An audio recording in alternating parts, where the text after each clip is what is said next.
नमस्कार, मेरा नाम है डॉक्टर पुरु धवन और आज इस वीडियो में हम बात करने वाले हैं कि पार्किंसन पेशेंट के लिए बेस्ट वेजिटेबल्स कौन सी हैं कि जिनकी हेल्प से हम थोड़ा सा अच्छी ताकत उठा सके, क्योंकि पार्किंसन तब होता है जब हमारे ब्रेन के सेल्स मरना शुरू होते हैं। और जब ब्रेन के सेल्स मरना शुरू होते हैं तो बॉडी के अंदर वो डोपामिन नहीं बना पाते और बॉडी ब्रेन के अंदर डोपामिन कम रिलीज होता है, जिसकी वजह से हमारे ब्रेन को हमारी मसल के साथ कोऑर्डिनेट करने में दिक्कत होती है। तो जब भी कोई पेशेंट आता है तो हम उससे ज़रूर पूछते हैं कि आप वेजिटेरियन हो या फिर नॉन वेजिटेरियन हो। और जो नॉन वेजिटेरियन पेशेंट होते हैं उनके अंदर हम सबसे कम पार्किंसन देखने को मिलता है।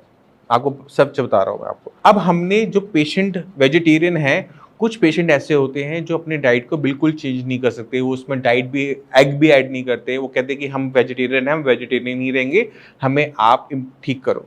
तो उन पेशेंट्स के अंदर हमें वेजिटेबल की सिलेक्शन करनी पड़ती है, हमें उन वेजिटेबल को सिलेक्ट करना पड़ता है जिनके अंदर न्यूट्रिशनल वैल्यू ज़्यादा हो। अक्सर हम ये देखते हैं कि पार्किंसन वो जो पेशेंट है वो अक्सर घिया तो टिंडा ज़्यादा खाता हुआ हमें देखने को मिल जाता है, क्योंकि उनको लगता है कि खाना लाइट करने से उनकी बॉडी में इम्प्रोवाइजेशन होगी। तो पहली चीज़ कि मैं अपनी लिस्ट बताऊं उससे पहले कि अगर आप सिर्फ घिया तोरी टिंडा खाते हो तो आज के बाद इस वीडियो को देखने के बाद बंद कर देना।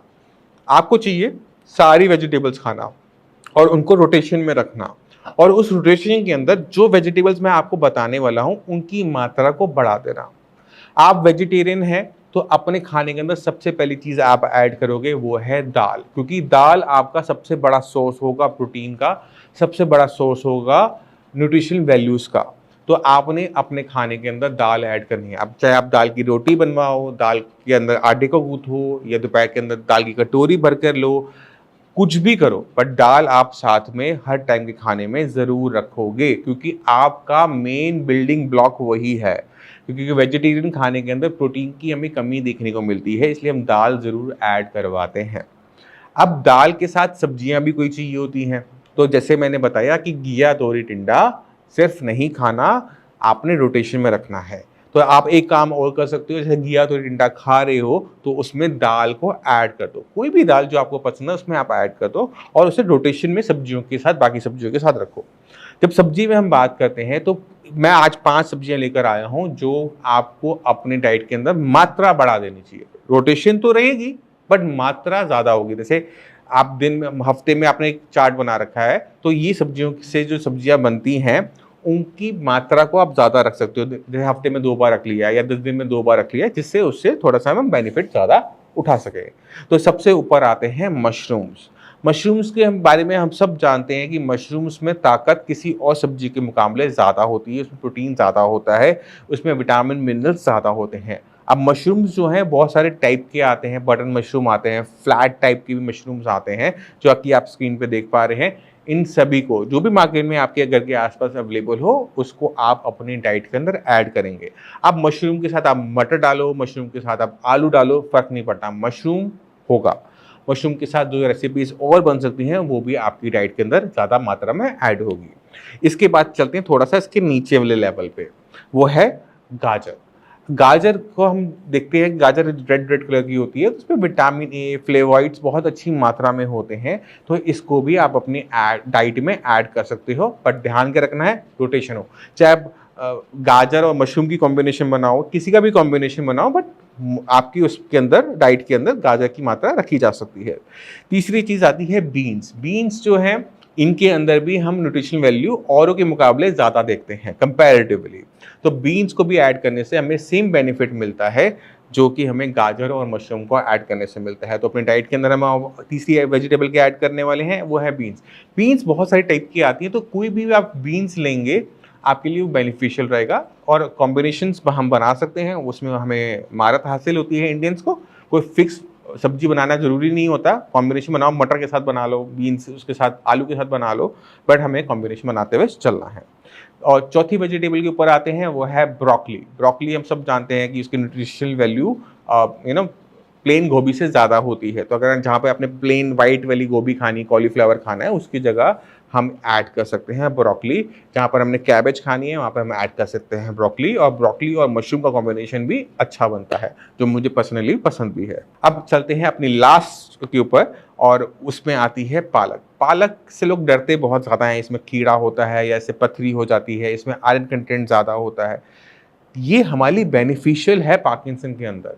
जब आपके ब्रेन को हमने ताकत देनी है तो हम उसमें कोई ताकत छोड़ते नहीं, उसमें आयरन भी हो, उसमें B12 भी हो, उसमें सारे विटामिन मिनरल सारे हों, तो इसमें लिए हाँ पत्तेदार सब्जियाँ ज़्यादा मैं प्रेफर नहीं करता, मगर फिर भी अगर हमें पत्तेदार सब्जी खानी है तो उसके अंदर हम स्पिनिच को ले सकते हैं, साथ में मेथी को भी ले सकते हैं। ऐसा नहीं कि मेथी खराब है, मेथी भी अच्छी है, मेथी को भी हम अपनी डाइट के अंदर ऐड कर सकते हैं। तो इनकी मात्रा, इन 5 सब्जियों की मात्रा को हम बढ़ाकर ज़्यादा ताकत उठा सकते हैं उसी उतनी ही मात्रा के खाने से।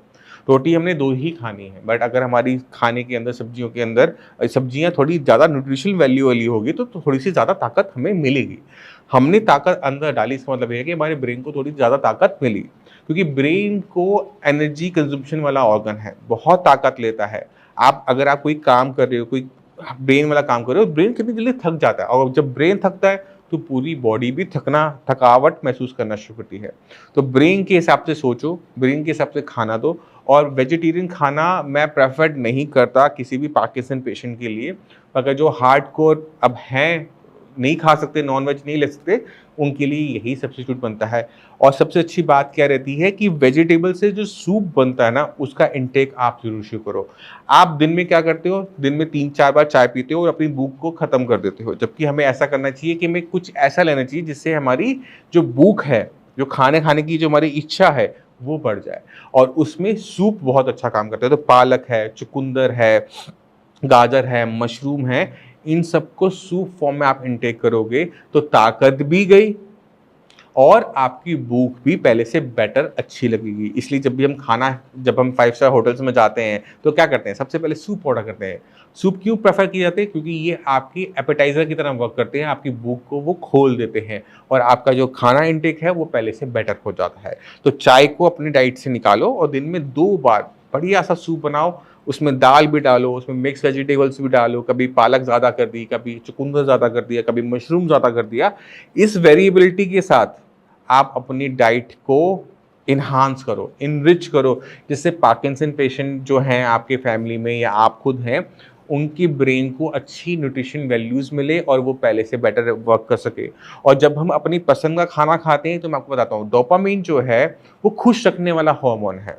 तो अगर आप मन मार के घिया तो टिंडा खा रहे हो तो आपके ब्रेन को नुकसान होगा, मगर अगर आप वहीं पे खुश होकर अपनी पसंद का खाना खा रहे हो, उसमें न्यूट्रिशनल वैल्यू डाल के खाना खा रहे हो, वहीं पर आपकी ब्रेन के अंदर डोपामाइन ऑटोमेटिक तरीके से ज़्यादा रिलीज होगा, और ये हमारे लिए बेनिफिशियल होता है पार्किंसन ट्रीटमेंट के अंदर भी और पार्किंसन पेशेंट के लिए भी। तो ये छोटे छोटे चेंजेस जिनको हम समझते तो हैं बट करते नहीं हैं। क्यों नहीं करते? अननोन रीज़न से। तो इस वीडियो को देखने के बाद आपने क्या करना है, आपने एक डाइट चार्ट बनाना है कि आपने सुबह क्या लेना है, दोपहर में क्या लेना है, रात को क्या लेना है। अगर आपको हेल्प की ज़रूरत है, अगर आपको पार्किंसन में ट्रीटमेंट की ज़रूरत है, तो हमारी पूरी टीम अवेलेबल है। पूरा जब आप ट्रीटमेंट शुरू करोगे तो डाइट चार्ट दिया जाता है और उसमें ही छोटे-छोटे बदलाव दिए हुए होते हैं। तो अगर आप पेशेंट हो ऑलरेडी श्रेयास के, तो इनको थोड़ा-सा अपनी डाइट के अंदर ऐड करो, क्योंकि मेडिसिन की लिमिटेशन होती है, बट खाने की लिमिटेशन नहीं होती।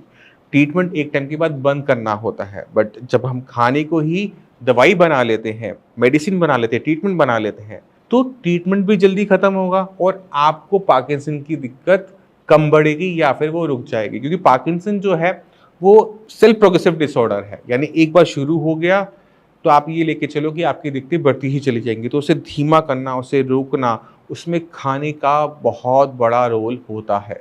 तो आपको मैंने जैसे समझाया वैसे आप अपनी डाइट में बदलाव कर सकते हैं और आप पार्किंसन से इससे आसानी से लड़ सकते हैं। इसी के साथ आप सभी से मैं चलने की आज्ञा चाहूँगा। मिलते हैं अगली वीडियो में कुछ नया लेकर, कुछ आपके लिए और ज्ञान लेकर।